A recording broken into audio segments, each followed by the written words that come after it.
বন্ধুরা, মাই এক্সপিরিয়েন্স চ্যানেলে আপনাদের স্বাগত জানাই। আমি অরূপ, আপনাদের সামনে আজকে আবার এসে হাজির হলাম। দেখতেই পাচ্ছেন এসি সার্ভিসিং হচ্ছে। মানে আসলে এই গরমে প্রখর গরমে এসি ছাড়া তো আমাদের চলছেই না। এসি এখন এসেন্সিয়াল কমিউনিটিসের মধ্যে পড়ে গেছে। তো কিন্তু তার জন্য দরকার এসি সার্ভিসও, কেননা সার্ভিস এসি ঠিকঠাক না হলে কারেন্টও বেশি পুড়বে আর ঘরও ঠিকঠাক ঠান্ডা হবে না। সেই জন্য আমি এই দিদিকে ডেকেছি, আমাদের কাছেই থাকেন। দিদি এখন কাজ করছেন, দেখে বুঝতেই পারছেন সার্ভিস হবে। এখন এই জেট পাম্প দিয়ে সার্ভিস হবে। মানে এই হচ্ছে পাম্প, এই হচ্ছে সেই মেশিন। আর দিদি আমাকে বলেছিলেন যে আমি সার্ভিস করব একেবারে যত ময়লা আছে। এখন কিছুটা দেখা যাবে এখানে, দেখুন বন্ধুরা কত ময়লা। এই জিনিসটা কিন্তু আপনার ফিল্টার ওয়াশ করলেও যায় না, এই জিনিসটা ক্লিন করতেই হবে। তবে আগে যেটা করা হতো ব্রাশ দিয়ে এরকমভাবে টেনে টেনে, তাই তো দিদি? তো সেইটা অতটা ভালো হয় না, কিন্তু এইভাবেই কাজ চলতো। কিন্তু এখন মানে একেবারে যত দিন যাচ্ছে তত অত্যাধুনিক জিনিসপত্র আসছে, তো সেই হিসাবেই এখন সার্ভিস হচ্ছে। তো ওপরের সমস্ত কভার খোলা হয়ে গেছে। তারপরে আমি ভাবলাম একটা ভিডিও বানিয়ে দিলে কেমন হয়, আপনারাও একটু দেখে নিন কীভাবে সার্ভিস হয়। আপনারাও তাহলে এইভাবে করাতে পারবেন। আর এখানে যত নোংরা জল সব এর ভেতরে পড়বে, সেই হিসাবেই এটাকে করা হলো। আর এখানে সার্কিটে বোর্ডে যেন জল না যায়, সেই জন্য এখানে গার্ড করা হলো। এবারে দিদি কি কি করেন সেটা আমি পরপর আপনাদের দেখাচ্ছি। পাম্প চালানো হলো, এই হচ্ছে গান।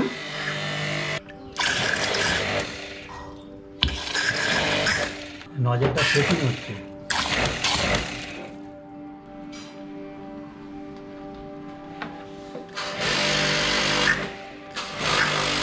দেখুন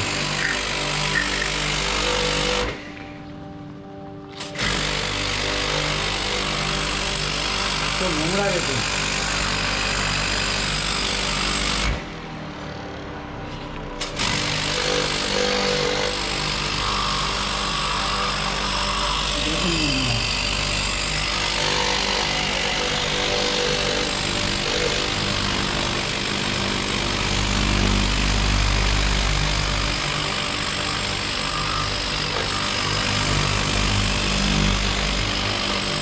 এই নজল পাম্প ছাড়া এটা তো হবেই না, তাই না? আর হবে সেই পুরো পাম্প সার্ভিস হবে। হ্যাঁ, এসি গ্যাস লক হবে। হ্যাঁ, এসি নামাও। হ্যাঁ, তার খরচা প্রচুর খরচা। একটা মিনিমাম একটা এসি নামিয়ে নিয়ে সার্ভিস করতে গেলে 1200 টাকা। হ্যাঁ।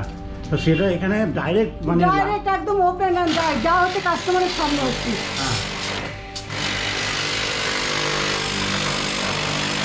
প্রচুর ময়লা।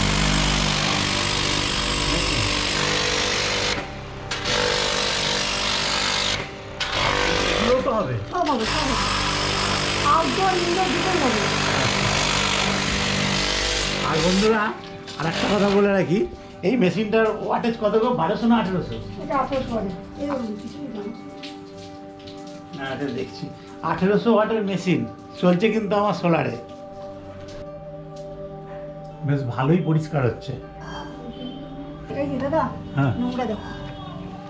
হ্যাঁ দেখুন বন্ধুরা নোংরা কিভাবে বেরোচ্ছে।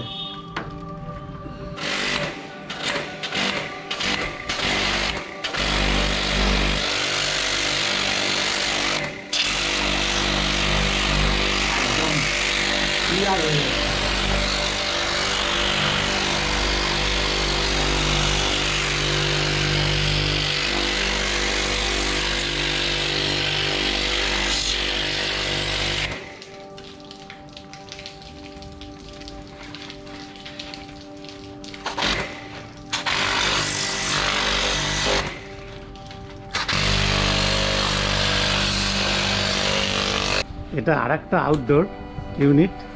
তো এটার দেখুন, বুঝতেই পারছেন এই যে কপার পাইপটা রয়েছে, সেটা দিয়ে গ্যাস যায়। সে পাইপটা পুরো মানে রোদে পুড়ে নষ্ট হয়ে গেছিলো। এই সেই পাইপ। এটা আবার লাগানো হচ্ছে,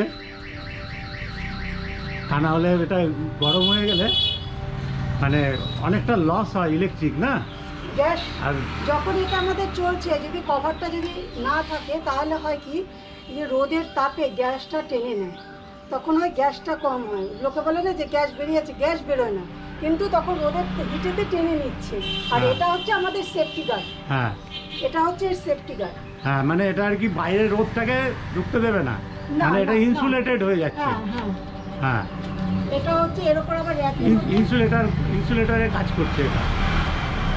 এটা রোদে জলে বৃষ্টিতে এটা খারাপ হয়ে গেছে, তাই আবার নতুন করে লাগানো হচ্ছে। এটা হচ্ছে আরেকটা ইউনিট, এটা আমার দোকানে লাগানো আছে। মানে কাজ করাচ্ছি যখন এটাও একটু করে নিলাম, এটাও সার্ভিস হবে কয়েকদিন পরে। আর আমার যেটা মানে এতক্ষণ কাজ হচ্ছিল সেটার আউটডোর ইউনিট এইটা, ভোল্টাস বিশাল আউটডোর ইউনিট। এটা এখন সার্ভিস হবে, মানে এই পাম্প দিয়ে এটাকেও সার্ভিস করতে হবে, তাহলে কাজটা পুরোপুরি ঠিকঠাক হবে আর কি। শুধু একটা সার্ভিস করলে হবে না, দুটোই সার্ভিস করতে হবে। হ্যাঁ, ইনডোর ইউনিট দুটোই সার্ভিস করতে হবে। হ্যাঁ, দুটোই সার্ভিস করতে হবে।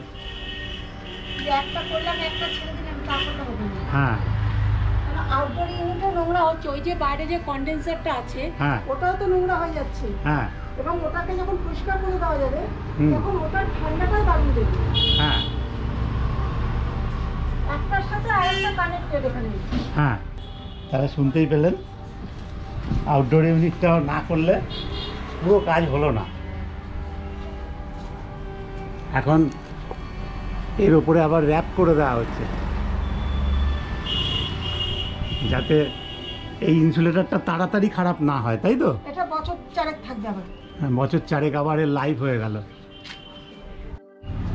এবারে পুরো র্যাপ করে দেওয়া হচ্ছে পিভিসি টেপ দিয়ে, যাতে এই জিনিসটা আপনি 4 বছর নিচ্ছে একটু লাইফ পায়। এইভাবে এটাকে পাইপের মধ্যে গলিয়ে দেওয়া হচ্ছে, তারপরে ওই পিভিসি টেপ দিয়ে পুরো লাগিয়ে দেওয়া হচ্ছে। 3-4 বছর আরামসে চলে যাবে।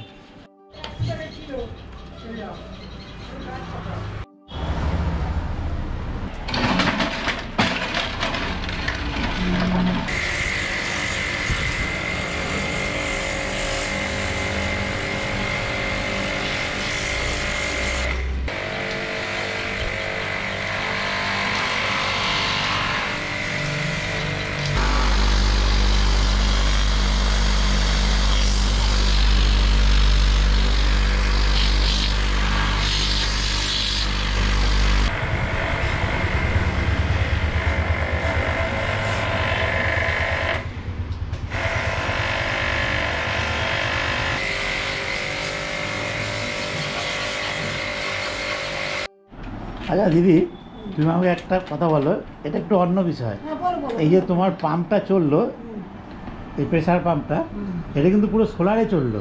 হ্যাঁ, তুমি বুঝতে পেরেছো? না না না না না, মানে কোনো তোমার মনে হয়েছে যে কোনো পাওয়ার কম না হচ্ছে কোনো বা কিছু? পাওয়ার কনজাম্পশন বা কোনো কিছু, আমার প্রেসারে আমার কোনো কিছুতেই কোনো সমস্যা হয়নি। কিন্তু তোমার এই 1800 ওয়াটের এই যে তোমার পাম্পটা আমার বাড়ির সম্পূর্ণ লোডের সঙ্গেই কিন্তু চলছে, মানে কোনো লোড বন্ধ হয়নি। আমার ধরো সবসময় 1000 ওয়াট কনজাম্পশন চলছে, আচ্ছা, তার মধ্যে তার সাথে আবার আমার 1800 ওয়াটে আবার পাম্প অ্যাড হয়ে গেল। হ্যাঁ, কিন্তু আমার এই সিস্টেম হচ্ছে, বন্ধুরা, আমি এই দিদিকেও জিজ্ঞাসা করলাম, দিদি কিন্তু বুঝতেই পারেননি যে আমার এই মানে পুরো এই যে পাম্পটা 1800 ওয়াট, এই পাম্পটা কিন্তু সোলারে চললো এতক্ষণ।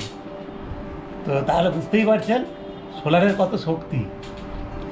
সমস্ত শক্তি কিন্তু আসছে সূর্য থেকে, আর এটা কিন্তু রিনিউয়েবল এনার্জি। মানে আজকে সন্ধ্যে শেষ হয়ে গেল, তো কালকে সকাল থেকে আবার শুরু হবে, আবার ব্যাটারি চার্জ হবে, আবার রাত 12টা অবধি চলবে। এই হচ্ছে সোলার সিস্টেম।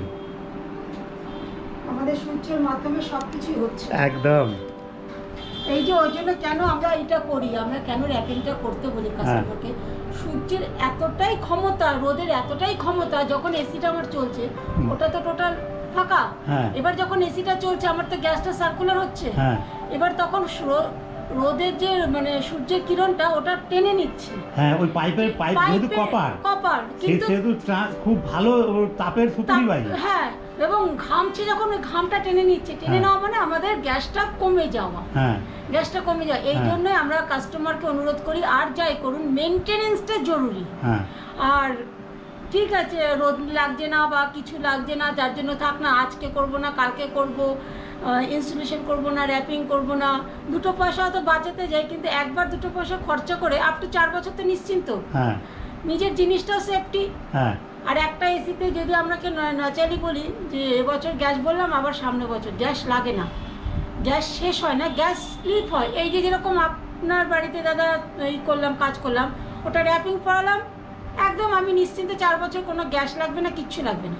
আচ্ছা, একদম আমি আমার দিক থেকে স্যাটিসফাই 100%। আর কোনো সমস্যা এখানে হবে না। সার্ভিসটা মেনটেনেন্স মানে গরম পড়ার আগে সার্ভিসটা করে নাও, করে নিলে আমিও নিশ্চিন্ত, তুমিও নিশ্চিন্ত, আমার এসির কোনো প্রবলেম হবে না। হ্যাঁ, ঠান্ডাও ঠিকঠাক থাকবে, ঠান্ডা ঠিকঠাক থাকবে। আমি গ্যাস দেখে নিলাম, আমি A to Z চেক করে এবার তুমি এসিটা চালাও। আর সার্ভিস যদি ঠিকঠাক করা হয় তাহলে ঠান্ডা যেমন ঠিক থাকবে, তার সঙ্গে কারেন্টও কম পড়বে। হ্যাঁ, জিনিসটাও ভালো থাকবে, কারেন্ট কম পড়বে, প্রত্যেকটা জিনিস একটার সাথে একটা রিলেটেড। প্রত্যেকটা জিনিস একটার সাথে একটার সাথে রিলেটেড। আমরা ভাবি যে একটা জিনিস কিনবো, মেইনটেনেন্স করবো না, চলছে চলুক না, ঠান্ডা তো দিচ্ছে, কিন্তু ভিতরে ভিতরে যে কতটা ক্ষতি করছে। সার্ভিসটা নিট এন্ড ক্লিন করলে আমাদের কম্প্রেসারের উপর কোনো চাপ পড়ে না, সবচেয়ে বড় কথা কম্প্রেসার। আর আমার এবার দেখুন সার্ভিসটা দেখুন কিরকম হয়েছে। হ্যাঁ, আমি দেখিয়ে দিচ্ছি বন্ধুরা, দেখুন ভালো করে লক্ষ্য করুন, একদম নতুনের মতো, একদম নতুনের মতো হয়ে গেছে। এটা যেহেতু ওই নজেল পাম্প দিয়ে প্রেসার দিয়ে জলটা দিয়ে ধোয়া হলো, দেখলেন এটা একদম পুরো ক্লিয়ার হয়ে গেল। এটা কিন্তু ব্রাশ দিয়ে দিয়ে করা হয়, সেই যদি যাদের আর কি পাম্প নেই, তো এখন এই সিস্টেমটা এসে যাওয়ার জন্য এতে খুব ভালো পরিষ্কার হয়। আর খুব সাবধান, এই সমস্ত জায়গায় জল চলে গেলে মুশকিল এই সার্কিট বোর্ডে, কিন্তু যারা করেন তারা তো বুঝে শুনেই করবেন। আর বন্ধুরা, আমার এই দিদি আমার পাশেই থাকেন, তো সেই জন্য হ্যাঁ, মানে দুলালদা মানে আমার দাদার মতো, একসঙ্গে খেলতাম আমরা, এই দুলালদার স্ত্রী, সেই হিসাবে আমাদের মানে বৌদির সমান। যাই হোক, তো এনার কাজ আমি সত্যি আমার খুব ভালো লেগেছে। দেখলেন বাইরে র্যাপিংও মানে উনি করিয়ে দিলেন, একটা পাইপ খোলা পড়েছিল আর ওটা একটু জলও মেরে দিয়েছেন। যাই হোক, আমি এই দিদির ফোন নাম্বার আমি ডেসক্রিপশান বক্সে দিয়ে দেবো, যদি দরকারে আপনারা যোগাযোগ করতে পারেন। আর দিদি একটা কথা বলি, তোমাদের সার্ভিস চার্জ কত? মানে ধরো যদি এরকম নজেল পাম্প দিয়ে সার্ভিস করো তাহলে তার চার্জ কত? যদি শুধু ইনডোর সার্ভিস করা হয় তাহলে 500 টাকা, আর আউটডোর ইনডোর দুটো সার্ভিস করা হয় তাহলে 700 টাকা। আচ্ছা, হ্যাঁ শুনে নিলেন, ইনডোর হচ্ছে 500 টাকা, আর আউটডোর ইনডোর দুটোই যদি করেন তাহলে এই নজেল পাম্প দিয়ে 700 টাকা। আচ্ছা, যদি কলকাতায় গিয়ে বা যদি তোমার এই এলাকা থেকে 40-50 কিলোমিটার গিয়ে করতে হয় তাহলে তখন একটু 200-300 টাকা একটু হেল্পফুল হয়, যেহেতু একটা টাইমের ব্যাপার আছে, তারপর একটা মানে খরচার ব্যাপার আছে, সবগুলো অ্যাড করে নেওয়াই আমরা কাস্টমারকে বলে দিই যে এইটা যদি আমাদের 200-100 টাকা হেল্পফুল হবে। যদি কাস্টমার রাজি হয় তখন আমি যাই, আমার অসুবিধা নেই, কলকাতায় যে প্রান্তে হোক। আচ্ছা, আমার ফোন নাম্বার আর অ্যাড্রেস থাকলে আমি যেখানে বলবো আমি সেখানে চলে যাবো। আমি শুধু এসি বলে না, অল টোটাল কাজ করি, AC, fridge, washing machine, micro oven, geyser, inverter, যা যা আছে, অ্যাকোয়াগার্ড। আচ্ছা আচ্ছা আচ্ছা আচ্ছা বন্ধুরা, ন্যাচারালি এই ধরনের কাজগুলো কিন্তু পুরুষ মানুষটাই করেন, কিন্তু এখানে খানিকটা মানে অবাকজনিত ব্যাপার, অবাকজনিত বলবো না, এখন মহিলারা সব কিছুই করেন। তো আমার খুব ভালোই লাগলো। তো আমিও চাই দিদি এভাবে কাজ করতে থাকুন, আর অনেক অনেক কাজ করুন, আর আপনাদেরও অনেক উপকার হবে। আর আমি দেখলাম যে দিদি খুব নিষ্ঠা সহকারে কাজটা মানে আমার করছেন, এখনও শেষ হয়নি, এখনও বাকি রয়েছে। তো সেগুলো আমি পরপর লাগানোও দেখিয়ে দিচ্ছি, আর কিছু টিপস আপনারা পেয়ে গেলেন, সেটা একটু ফলো করবেন।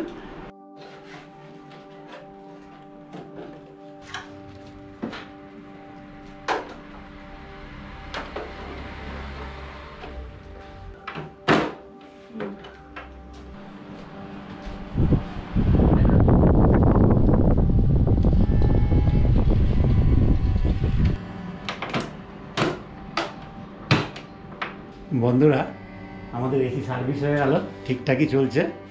তো দিদি, আপনার ফোন নাম্বারটা একবার বলে দিন। আমার ফোন নাম্বার হচ্ছে 8240572544। আমার নাম হচ্ছে তৃপ্তি ভদ্র। দিদিকেই ফোন করে নেবেন, ডেসক্রিপশান বক্সে নম্বর দেওয়া থাকবে। আর কত কি রেট ফেট সব তো জেনে নিলেন, আর ফোন করে জেনে নিতে পারবেন, অসুবিধা কিছু নেই। ঠিক আছে, ঠিক আছে, কোনো ব্যাপার না। নমস্কার। নমস্কার।